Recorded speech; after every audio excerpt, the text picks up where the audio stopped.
ಬೆಂಗಳೂರು ಹೊರವಲಯದ ಕ್ವಾರಿಯಲ್ಲಿ 7 ಕಾರ್ಮಿಕರು ದುರ್ಮರಣ ಹೊಂದಿದ್ರು. 100 ಅಡಿ ಎತ್ತರದಿಂದ ಬಂಡೆ ಕುಸಿದು 7 ಕಾರ್ಮಿಕರು ಸ್ಥಳದಲ್ಲೇ ಸಾವಿಗೀಡಾಗಿದ್ದಾರೆ. ಮಧ್ಯಪ್ರದೇಶ, ಛತ್ತೀಸ್ಗಢದ 6 ಕಾರ್ಮಿಕರು, ಯಾದಗಿರಿಯ ಒಬ್ಬ ಜೀವ ಕಳೆದುಕೊಂಡಿದ್ದಾನೆ. ಬೆಂಗಳೂರು ದಕ್ಷಿಣ ತಾಲೂಕಿನ ಮಾದಪಟ್ಟಣದ ಬಳಿ ನಡೆದಿರೋ ದುರಂತ ಇದು. ಬೆಳ್ಳಂಬೆಳಗ್ಗೆ 6:50ಕ್ಕೆ ಕೆಲಸ ಮಾಡ್ತಾ ಇದ್ದಾಗ ಉರುಳು ಬಿದ್ದಿದೆ ಬಂಡೆ. ಬೃಹತ್ ಬಂಡೆ ಬಿದ್ದಿದ್ರಿಂದ 5 ಜನ ಗಾಯಗೊಂಡ್ರು. ಇಬ್ಬರ ಸ್ಥಿತಿ ಗಂಭೀರವಾಗಿದೆ.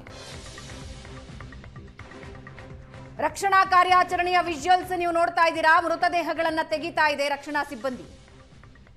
45 ವರ್ಷದ ರಾಮ್ ನಾಯಕ್, 32 ವರ್ಷದ ಯಾದಗಿರಿಯ ಸತ್ಯನಾರಾಯಣ್ ಸಿಂಗ್, ಮಧ್ಯಪ್ರದೇಶದ ಸತ್ಯನಾರಾಯಣ್ ಸಿಂಗ್, ಮಧ್ಯಪ್ರದೇಶದ 22 ವರ್ಷದ ಶಿವರಾಜ್ ಸಿಂಗ್, ಅದೇ ಮಧ್ಯಪ್ರದೇಶದ ರಾಮ್ ಅವತಾರ್ ಸಿಂಗ್, ಭುವನೇಶ್ವರ್ ಸಿಂಗ್, ರಾಜೇಶ್ ಚೌಧರಿ, ಧರ್ಮೇಶ್ ಸಿಂಗ್, ಛತ್ತೀಸ್ಗಢದ 28 ವರ್ಷದ ಧರ್ಮೇಶ್ ಸಿಂಗ್.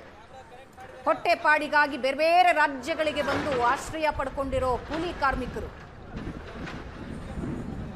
ಬಂಡೆ ಉರುಳಿ ಬಿದ್ದಿದ್ದರಿಂದ ತಮ್ಮ ಜೀವನೇ ಕಳೆದುಕೊಂಡಿದ್ದಾರೆ. ಯಾದಗಿರಿಯ ರಾಮ್ ನಾಯಕ್, 45 ವರ್ಷದ ರಾಮ್ ನಾಯಕ್, ಮಧ್ಯಪ್ರದೇಶದ ಸತ್ಯನಾರಾಯಣ್ ಸಿಂಗ್, 32 ವರ್ಷ, ತಮ್ಮ ಕುಟುಂಬದ ಸದಸ್ಯರನ್ನ ಕಳೆದುಕೊಂಡು ಗೋಳಾಡ್ತಾ ಇರೋ ಕುಟುಂಬಸ್ಥರನ್ನ ನೀವು ನೋಡ್ತಾ ಇದ್ದೀರಿ. ಹೊಟ್ಟೆಪಾಡಿಗೋಸ್ಕರ ಬರೋ ಜನ ಬೇರೆ ಬೇರೆ ರಾಜ್ಯಗಳಿಂದ ಕೆಲಸ ಆರಿಸಿಕೊಂಡು ಬರ್ತಾರೆ.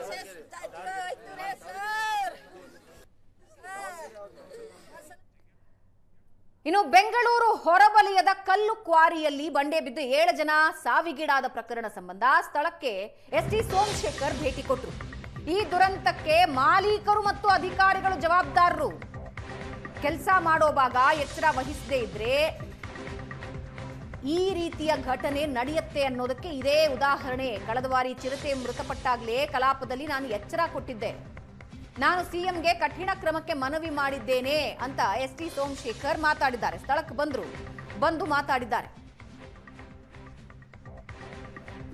ಸ್ಥಳಕ್ಕೆ ಬಂದು ಅಧಿಕಾರಿಗಳಿಂದ ಮಾಹಿತಿ ಪಡ್ಕೊಳ್ತಾ ಇದ್ದಾರೆ ಎಸ್ಟಿ ಸೋಮಶೇಖರ್. 7 ಜನ ಕಾರ್ಮಿಕರು ತಮ್ಮ ಜೀವ ಕಳೆದುಕೊಂಡ್ರು. ಘಟನೆ ನಡೆದ ಸ್ಥಳಕ್ಕೆ ಎಸ್ಟಿ ಸೋಮಶೇಖರ್ ಬಂದ್ರು. ಅವರು ಮಾಲೀಕರು ಮತ್ತು ಅಧಿಕಾರಿಗಳೇ ಇದಕ್ಕೆ ನೇರ ಹೊಣೆ ಅಂತಿದ್ದಾರೆ. ಬೆಂಗಳೂರು ಹೊರವಲಯದಲ್ಲಿ ಕಲ್ಲು ಕ್ವಾರಿಯಲ್ಲಿ ಕಲ್ಲು ಕುಸಿದು 7 ಮಂದಿ ಮೃತಪಟ್ಟಿರ್ತಕ್ಕಂಥದ್ದು. ಸ್ಥಳಕ್ಕೆ ಸ್ಥಳೀಯ ಶಾಸಕರಾಗಿರ್ತಕ್ಕಂಥ ಸೋಮಶೇಖರ್ ಅವರು ಬಂದಿದ್ದಾರೆ. ಅವ್ರನ್ನೇ ಮಾತಾಡ್ತಾ ಹೋಗ್ತೀನಿ. ಸರ್, ಬೆಳಗ್ಗೆ 7 ಗಂಟೆಗೆ ಸಾಮಾನ್ಯವಾಗಿ 6ರಿಂದ 7 ಇಲ್ಲಿ ಕೆಲಸ ಮಾಡೋಕ್ಕೆ ಬರ್ತಾರೆ ಅಂತ ಮಾಹಿತಿ. ಅವರು ಬೆಳಗ್ಗೆ ಬಂದಂಥ ಸಮಯದಲ್ಲಿ ಕೆಳಗಡೆ ಅವರು ಬ್ಲಾಸ್ಟ್ ಮಾಡೋಕ್ಕೋ ಮತ್ತೊಂದು ಮಾಡೋಕ್ಕೋ ರೆಡಿ ಮಾಡ್ಕೊಳ್ತಾರೆ. ಒಂದು 10-12 ಜನ. ಇದು ಒಬ್ಬರದು, ಇದು ಮೇಲ್ಗಡೆ ಇನ್ನೊಬ್ಬರದು.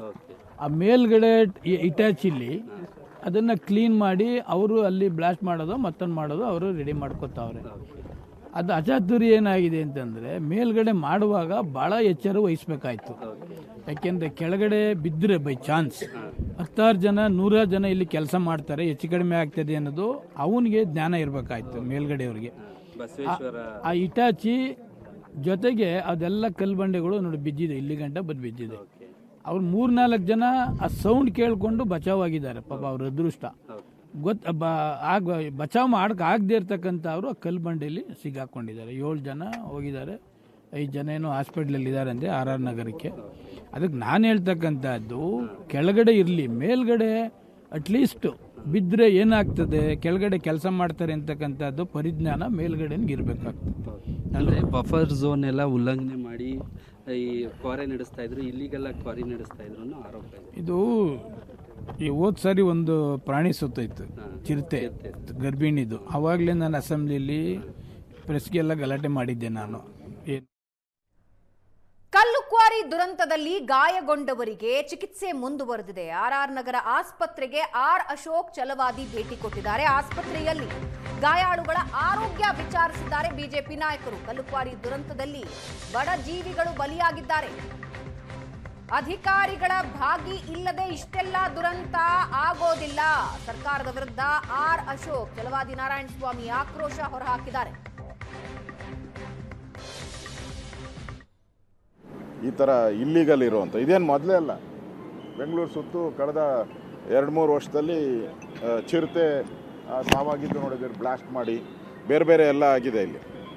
ಅಷ್ಟಾದರೂ ಕೂಡ ಕ್ರಮ ತೆಗೆದುಕೊಳ್ಳದೆ ಇದು ಮಾಡದೆ ಇವತ್ತು ದೊಡ್ಡ ಅನಾಹುತ ಆಗಿದೆ. ಇದು ದೇಶದ ಸುದ್ದಿಯಾಗಿದೆ. ಅಂದರೆ ಕರ್ನಾಟಕದಲ್ಲಿ ಈ ಥರ ಇಲ್ಲೀಗಲ್ ಮೈನಿಂಗ್ ಬಗ್ಗೆ ಏನು ಕ್ರಮ ಆಗ್ತಾ ಇಲ್ಲ ಅಂತ ಹೇಳಿದೆ.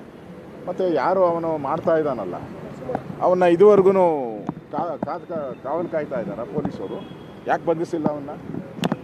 ಬೇರೆ ಸಂದರ್ಭದಲ್ಲಾದರೆ ಹುಡ್ಕೊಂಡು ಹೋಗ್ತೀರ ಎಲ್ಲರೂ, ನಿಮ್ಮ ವಿರೋಧಿಗಳಿದ್ದರೆ ಹುಡ್ಕೊಂಡು ಹೋಗ್ತಿರಲ್ಲ, ಈಗ ಯಾಕೆ ಅವ್ರನ್ನ ಬಿಟ್ಟಿದ್ದೀರಾ? ಕ್ರಮ ಯಾಕೆ ತೆಗೆದುಕೊಳ್ತಾ ಇಲ್ಲ? ಇಷ್ಟೊತ್ತಿಗೆ ಅರೆಸ್ಟ್ ಮಾಡಿ ಅವ್ನು ಜೈಲಿಗೆ ಕಳಿಸ್ಬೇಕಾಯ್ತಲ್ಲ, ಕಳಿಸಿದ್ದೀರಾ? 7 ಜನ ಸಾವಾಗಿದೆ. ಇನ್ನೂ ಸಾವಿನ ಅಂಚಿನಲ್ಲಿ ಇರೋವಂಥ ಬಡವರು, ಎಲ್ಲರೂ ಬಡವರು.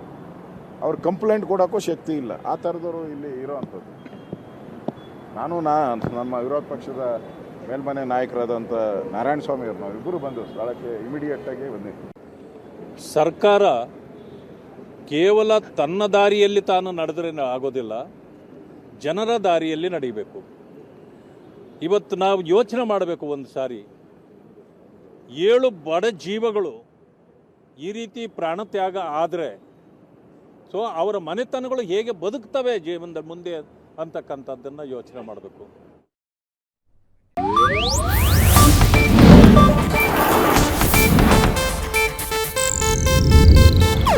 ಇದು ಏಷ್ಯಾನೆಟ್ ನ್ಯೂಸ್ ನೆಟ್ವರ್ಕ್ ಪ್ರಸ್ತುತಿ.